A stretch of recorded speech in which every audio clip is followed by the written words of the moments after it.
celebrity. That's not true. I do know what it is with Republicans and celebrity. What it is with Republicans and celebrity is that Republicans are so often ripped on by celebrities, out here in Los Angeles, in Hollywood. They spend so much of their day being ripped on by people out here that they get sad. And then when a celebrity comes forward and says, I'm with you, everybody gets super excited. Oh my gosh, that famous person's with me. And it's fairly typical. It's just a human nature thing. Like when I was growing up, I remember that a big hero in the Jewish community, and still is, was Sandy Koufax.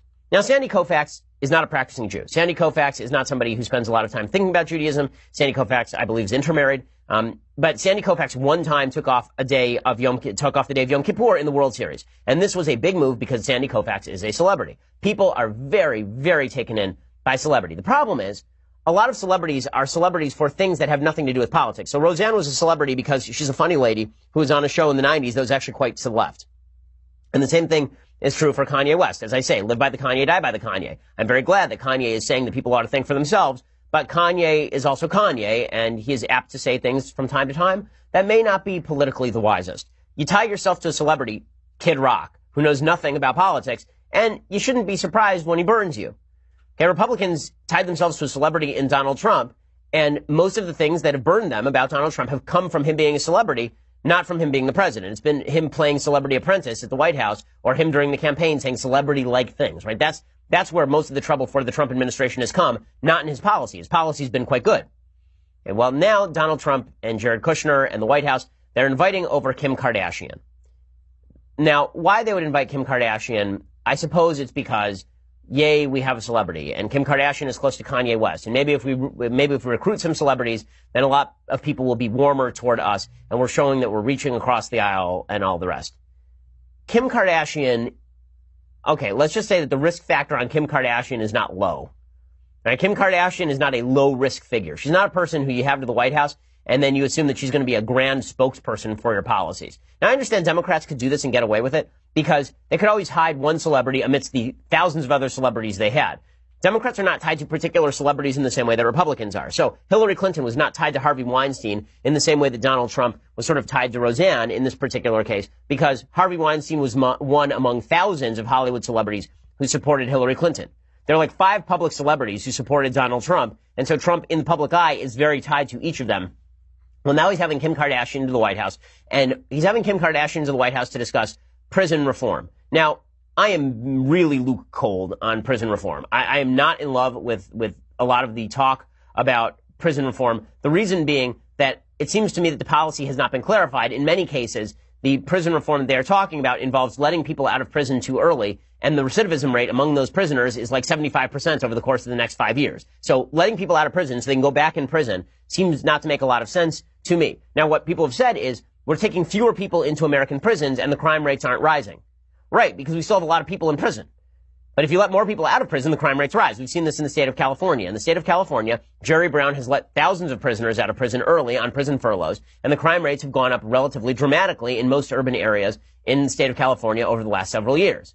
Instead of building new prisons, he decided to release those people back to county level, and then those county level prisoners were released into the general public, and it's been quite a disaster. Well, now the White House is going to have Kim Kardashian over there to talk about prison reform, and apparently she is interested in pushing for the release of one particular prisoner named Alice Johnson. So who exactly is Alice Johnson, and why should she be released? The answer is that she shouldn't be released.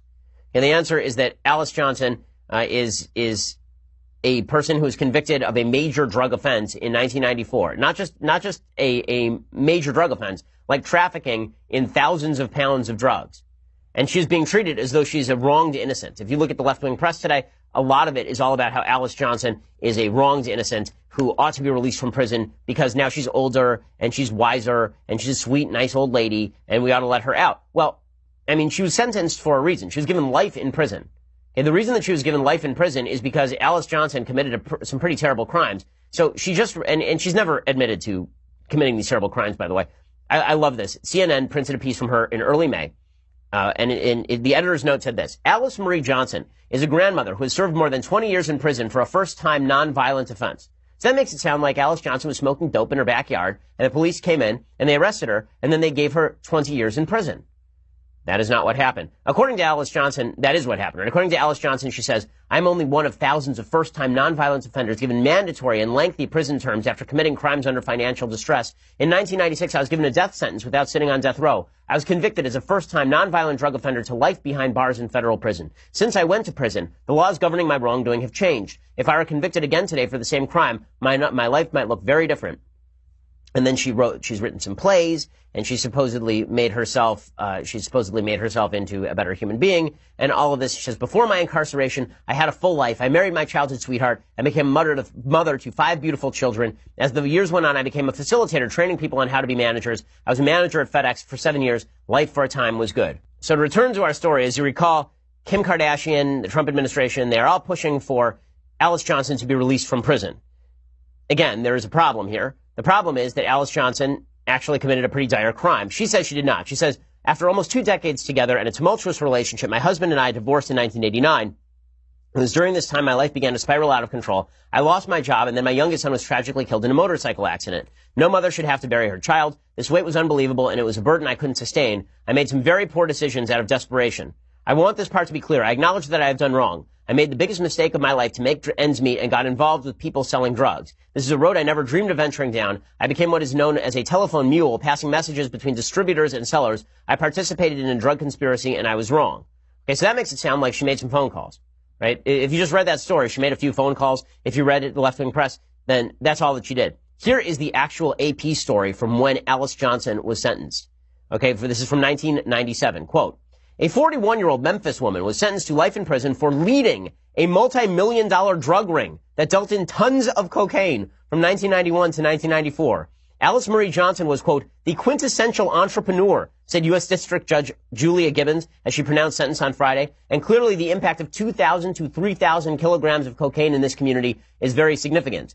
Johnson was tried last year on cocaine conspiracy and money laundering charges, along with Curtis McDonald and Jerlene McNeil. During the trial, evidence showed an operation with Texas-based Colombian drug dealers and their Memphis connections trading tons of cocaine for millions of dollars in cash. McDonald was sentenced earlier this month to life in prison for his part in the cocaine conspiracy and money laundering operation.